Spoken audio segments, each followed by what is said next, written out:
আরো আরো আরো আরো আমার কান দিচ্ছ না নাম দিদি আইও বলো হাতে না না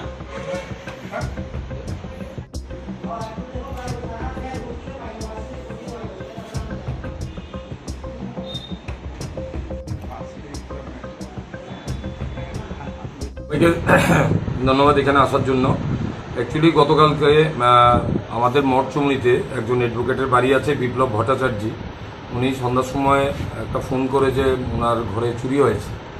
তখন সাথে সাথে আমাদের থানার অফিসার এবং স্টাফ ওনার বাড়িতে যায়।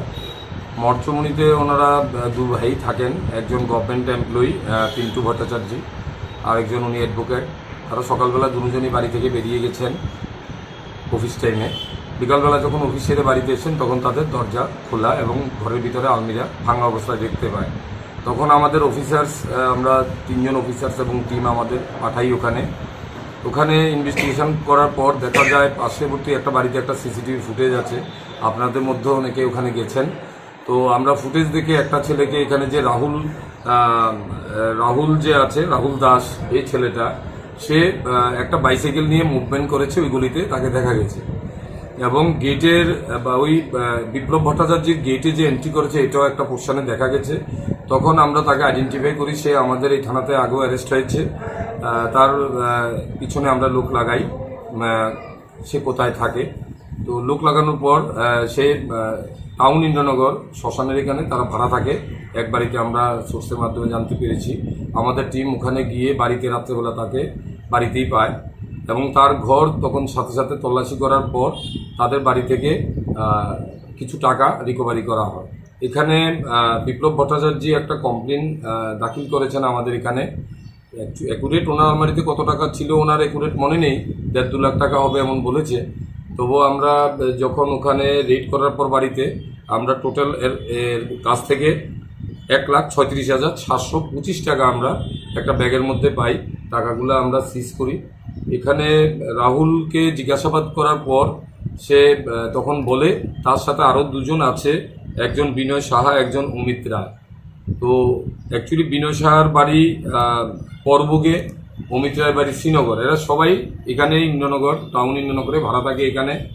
তাদের ব্যাকগ্রাউন্ড দেখতে পাই আমরা, তারা প্রিভিয়াসলি আমাদের থানা, এনসিসি থানা আরও কয়েকবার করে অ্যারেস্ট হয়েছে বাইক চুরির কেসে এবং বিভিন্ন তামা চুরির কেস, এসব জিনিসে জেলও কেটেছে। তো এখানে তাদের থেকে তারা এখানে এই কাজগুলোই করে। তো তাদেরও আমরা 2 জনকে রেড করে যে বাড়িতে ভাড়া থাকে সেখান থেকে তুলে নিয়ে আসি।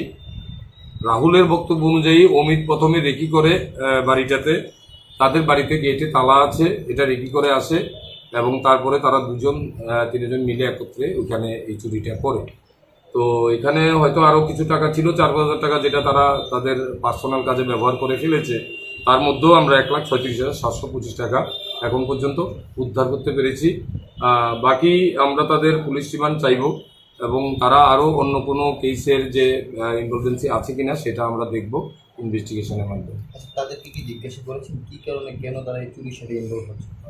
না, অ্যাকচুয়ালি তাদের একটা হ্যাবিট হয়ে গেছে। আমরা ন্যাচারালি তাদের অ্যাপিয়ারেন্স এবং তাদের অ্যাক্টিভিটিস দেখে যেটুকু বুঝতে পারি তারা কিছু, আপনারা জানেন, কিছু ড্রাগসের আসক্ত হয়ে আছে। তারা থাকে প্রায় সময়ই এবং বিভিন্ন জায়গায় খালি অ্যাবান্ডন প্লেসগুলো খুঁজে খুঁজে তারা বের করে এই কাজের জন্যই, ওটার টাকা জোগাড় করার জন্যই তারা এই কাজের সাথে লিপ্ত হয়ে আছে। এটা প্রিভিয়াসলি কেসেও যখন আমরা দেখেছি তারা অ্যারেস্ট হয়েছে, এই জিনিসগুলো আমরা ইনভেস্টিগেশন আমরা দেখতে পেয়েছি। শহরে যেগুলো ছিল হচ্ছে সব ড্রাগসের আসক্ত। ম্যাক্সিমাম আপনারা রিসেন্টলি আমরা গোল্ড চুরি কেসে রিকভারি করেছি দেখেছেন, বাইক চুরি কেসে দেখেছেন, গ্যাসের চুলা যখন রিকভারি করেছি দেখেছেন। ইয়ং জেনারেশনে এই টাইপের ছেলেরাই এটাতে ইনভলভেন্সি আছে এবং ম্যাক্সিমাম এই জাতীয় নেশাদ্রব্য সেবন করার যে প্রবণতা তাদের মধ্যে আছে, সেটাকে অ্যাক্টিভেট করার জন্যই তারা এই কাজগুলোতে তারা লিপ্ত হয়ে আছে।